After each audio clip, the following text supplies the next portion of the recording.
creating opportunities for Nebraska's farmers and ranchers. We head to the Governor's Egg Conference to see why farmers are nervous but also optimistic about new trade opportunities. Plus important safety reminders on the farm for kids. And a young man with a passion for high-tech agriculture. We meet our Farm Youth of the Month on Grow.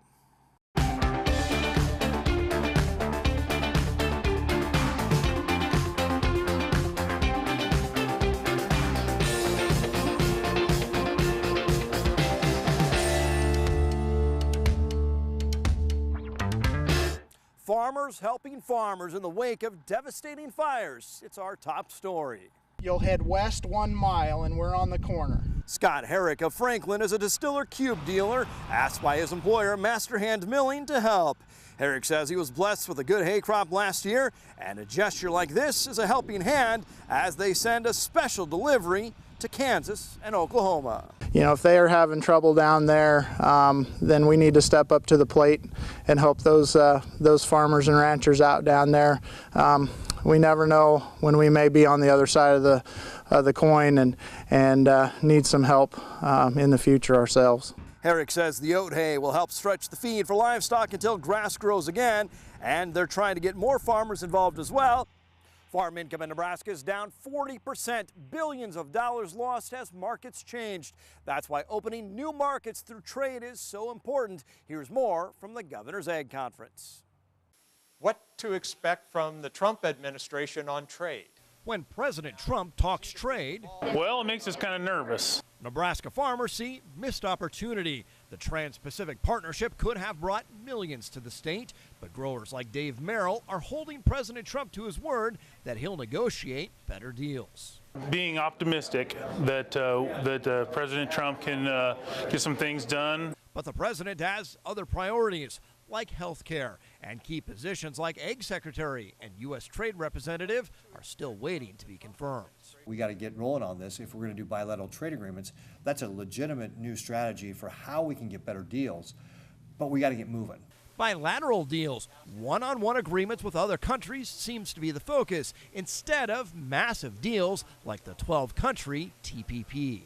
Starting first probably with Japan, where we saw the biggest opportunities, as well as then moving on to other countries like Vietnam. But they do worry the president's push to create manufacturing jobs will come at the expense of agriculture.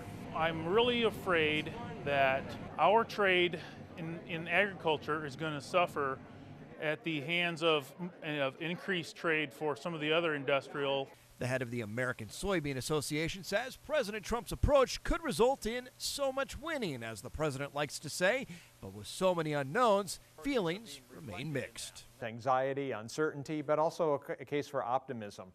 Congressman Adrian Smith weighed in on NAFTA. Mexico buys lots of Nebraska corn. If President Trump renegotiates NAFTA, some farmers worry that could hurt the bottom line and in turn hurt rural Nebraska. Constituents asked Congressman Adrian Smith about it, and he says trade is vital in Nebraska's 3rd district, where agriculture plays a bigger role than any other congressional district.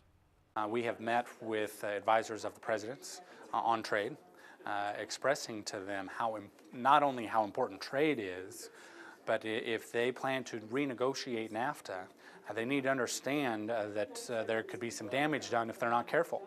And we know that trade is so important to agriculture. We know that we produce more here in the U.S. than we consume, and so we want to have other markets around the world buying our products. Those in ag told Congressman Smith commodity prices remain low and they can't afford to lose important international markets. Growing Nebraska through livestock. Governor Pete Ricketts says that's key to the state's health. Here's more as the governor highlights Broken Bow. A national leader in both crops and livestock, Custer County depends on agriculture. Agriculture is #1, definitely. Farmers and ranchers drive Broken Bow. Custer County ranks in the top 50 in all the country for income from crops and livestock. We have the Adams Landing cattle and Thomas Livestock. We have both the beef and the hogs, and you know, acres and acres of row crops. They work together to create economic development. Governor Pete Ricketts says value-added agriculture is key to growing Nebraska. Take those crops, feed them to livestock, and bring dollars back to communities like Broken Bow. that expansion of animal agriculture is key, because that is value-added agriculture.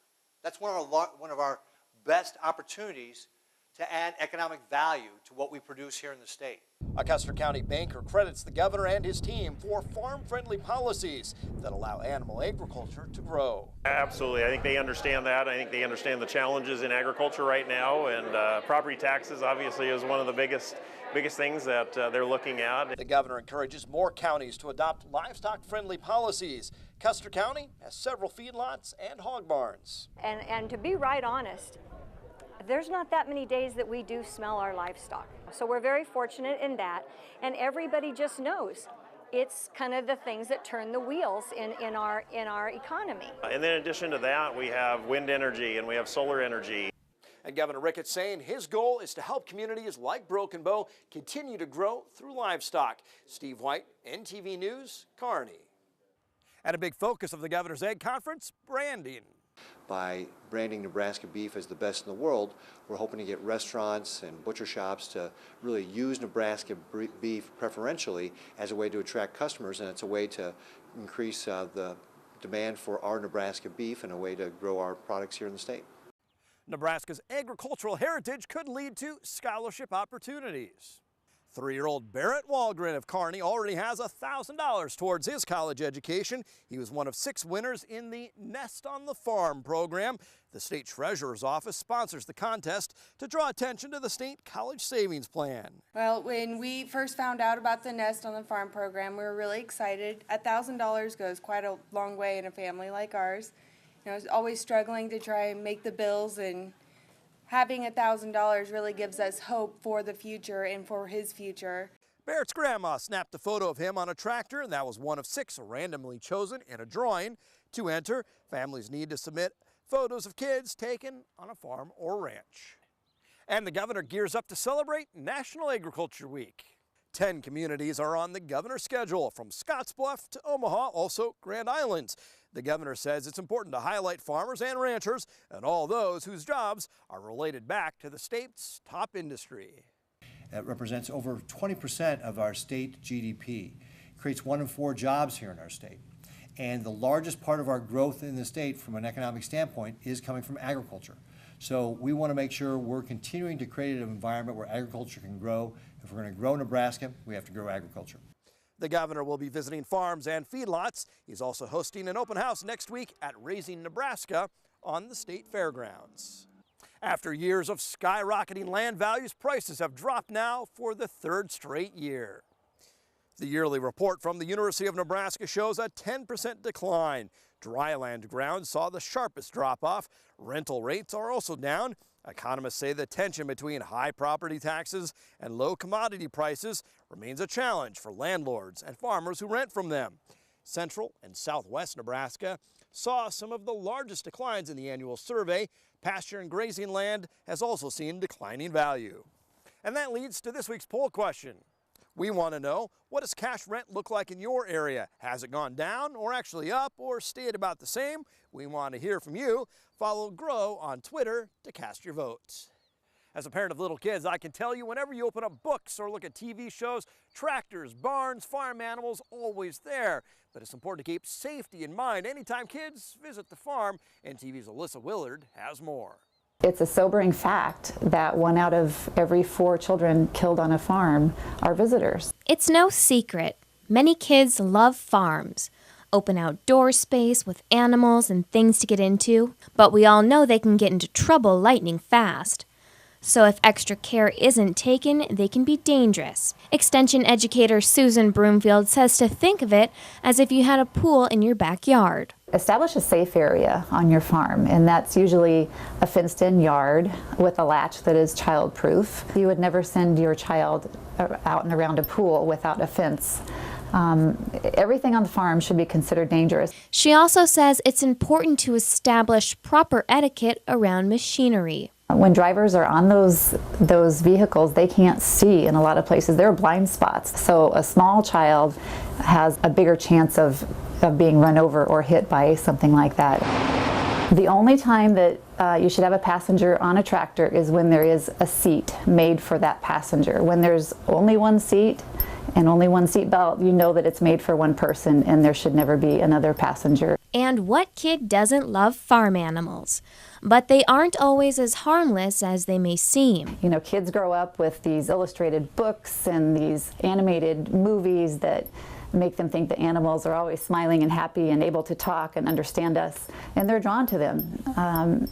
But of course the reality is that that's not the truth. They need to be taught that they are dangerous and to stay away. And while children who grow up on the farm may learn these rules as common knowledge, Broomfield says for visitors it can be a different story. You can teach your preschoolers your rules, your family rules, and it's important to have those so that they can grow up understanding these rules and following those rules, but you don't know that a visitor will understand those rules and abide by them, especially a little kid. With this week's Kids Corner, Alyssa Willard, NTV News. A Sandhills cattleman brings his passion for the industry to the Nebraska State Fair. Denny Hoffman of Thedford is a seed stock producer in the cattle genetics business. He's originally from California, where he was a county fair manager. He was attracted here by water, cattle, and opportunity, and has served as beef superintendent at the fair, so he knows how special the facilities are. And this one was really done right. And the great thing about it, it was done with livestock first. Most facilities are built for multi-purpose and are not as appropriately fit for the livestock, but this one is. Hoffman replaces the late Lowell Miner, another leader in the cattle industry. Later, a young man develops a passion for precision ag. Up next, we head back to the Governor's Egg Conference.